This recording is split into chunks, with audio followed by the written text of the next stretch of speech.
This is Cancer Control Month. Cancer Control Month. It is the time when the American Cancer Society comes to you with an accounting. For it is your money that is being spent in the fight to control cancer. You are entitled to know where it goes and how it is being used. Without your voluntary contributions, the American Cancer Society cannot act as your shield to blunt the deadly sword of this ravishing killer.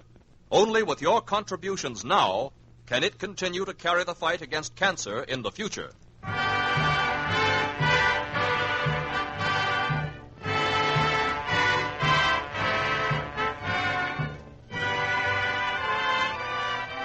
The American Cancer Society presents now the story of what your money does in the fight against cancer. It fights cancer in these three ways. First, Research.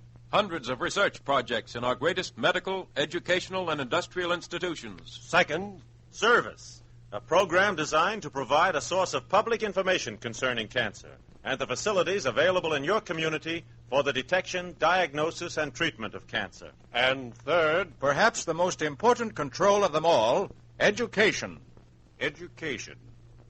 It's a word that always sounds a little heavy, but in this case it translates itself dramatically. Take the case of Bill Gorin. You've met him before. He's someone you know or you yourself. Nothing spectacular about Bill. He isn't a celebrity or anything like that. Just a successful young businessman. Works hard, pays his bills, saves a little, concerns himself with the ordinary things we concern ourselves with. Anyway, one day Bill was standing before the mirror when his mother came into the room.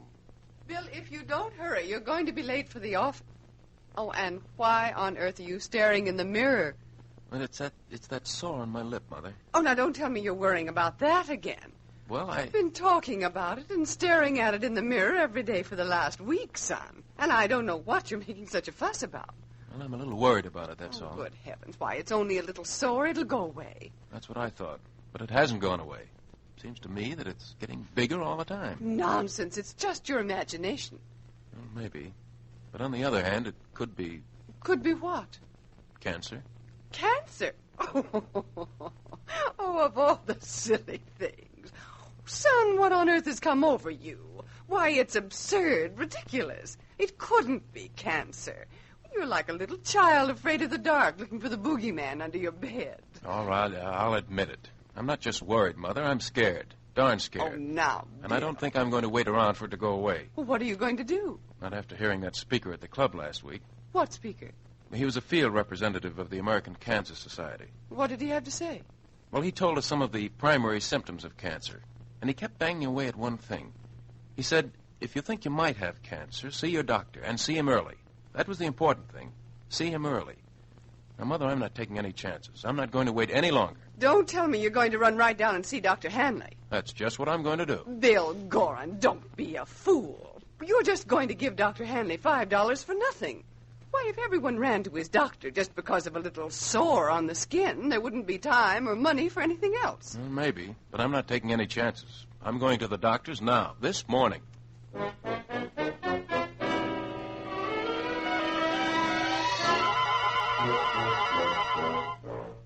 Bill Gorin was taking no chances. To him, cancer was not something that only happens to the other fella. In the doctor's office, This sore on my lip, Dr. Hanley, what does it look like? Can't tell yet, Bill. I'll want to take a biopsy. Biopsy? Yes, we'll take a piece of tissue from the affected part and examine it under a microscope. I see. And after that? After that, we'll have to hope for the best.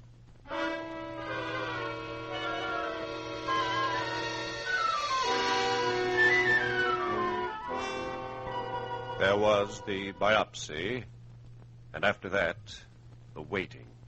The tense and worried waiting. And then finally... Hello? Is this Bill Gorin? Yes? This is Dr. Hanley. Oh, Doctor, Can what... you come down to my office, Bill?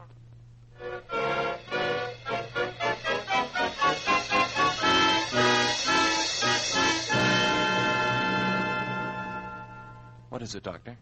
Bill, I'm sorry to tell you, but it's cancer. So it is cancer. Well, What are we going to do? Do? We're going to treat it, Bill. We're going to perform a little operation. Then there's a chance? Sure, there's a very good chance, better than even. Because what you have, Bill, is a cancer in the early stages, and that's a very large factor in your favor.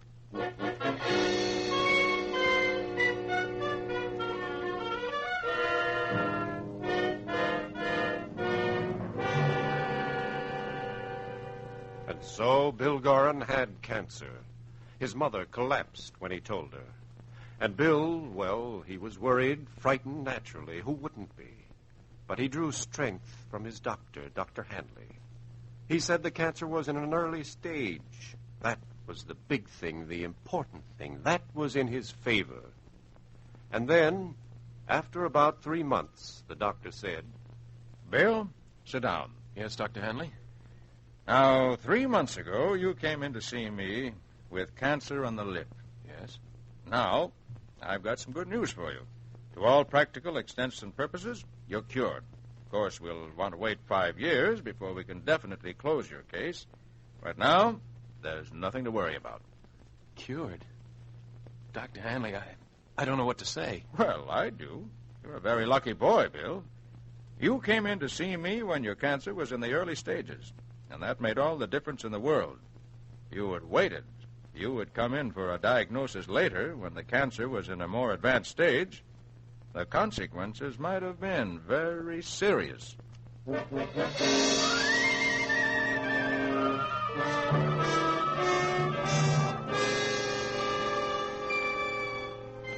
Yes, Bill Gorin is a very lucky boy. He had cancer and he lived. Why? Because somewhere he had read or heard that it was important to see the doctor early, to get at the cancer early. At that stage, he had a 75% chance of complete cure. But others like Bill Gorin must be reached, must be educated, must know many elementary things about cancer. This killer has been claiming lives since before the dawn of recorded history. It is as old as man, as old as life itself. There is no person or living thing immune to the ravages of cancer. You would think, then, that in this enlightened era, we would know, we would seek out information about cancer with which to help us protect ourselves against it. You might think we would, yet listen to this. Margie!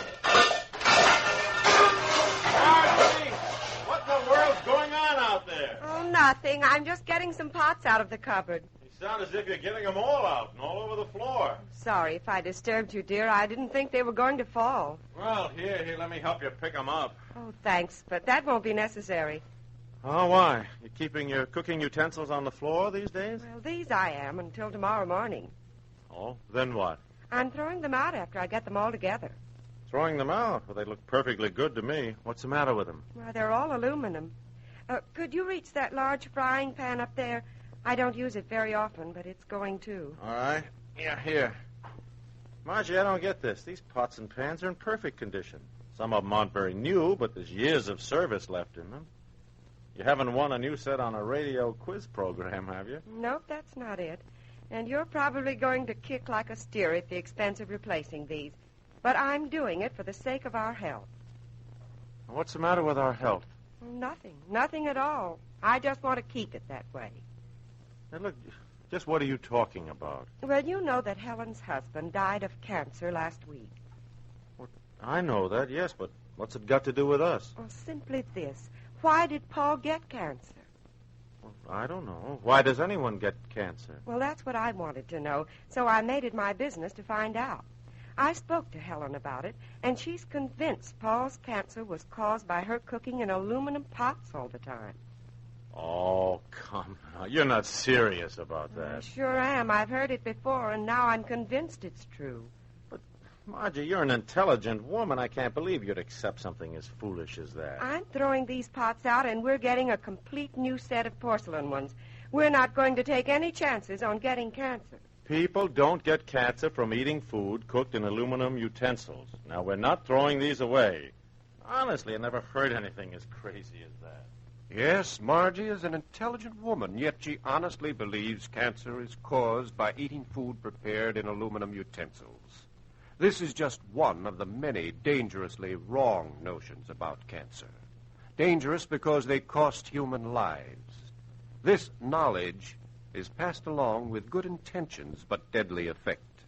The truth, authentic facts about cancer must be known by everyone. Through the educational programs of the American Cancer Society, they are becoming more widely known. Right now, the money you gave and the money you will give is working for you, for your loved ones, your neighbors, your friends. The American Cancer Society uses these methods to educate the people about cancer, and they're only a few of the sum total. Through a professional educational program, through the Society's medical and scientific departments, it brings refresher courses for doctors on the latest developments in cancer and new techniques of diagnosis and treatment. It arranges professional symposiums, seminars, exhibits medical films, slides, distributes literature. The American Cancer Society reaches the people through thousands upon thousands of publications and pamphlets in 5 different languages. It exhibits posters in trolleys, buses, offices, factories. It reaches special groups, professional women, businessmen, industrial workers. It brings the facts of cancer control to the people over the radio with talks, announcements, dramatic programs. And through films to movie audiences. Through speakers addressing clubs, associations, church and community groups. And by educational exhibits, whenever and wherever possible.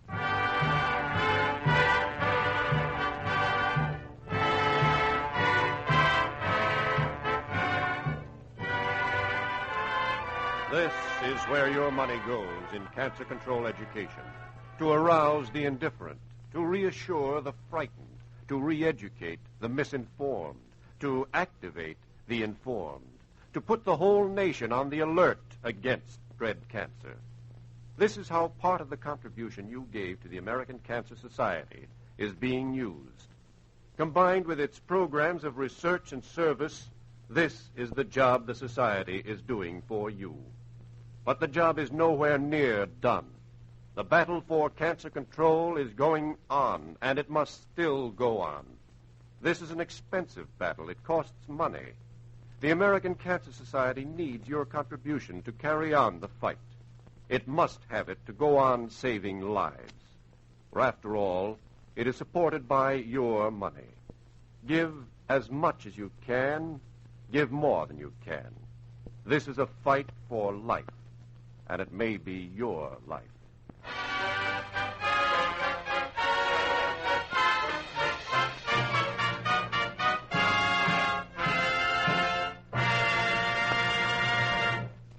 An Accounting was narrated by Roger de Koven, written by Max Ehrlich, produced and directed by Walter King.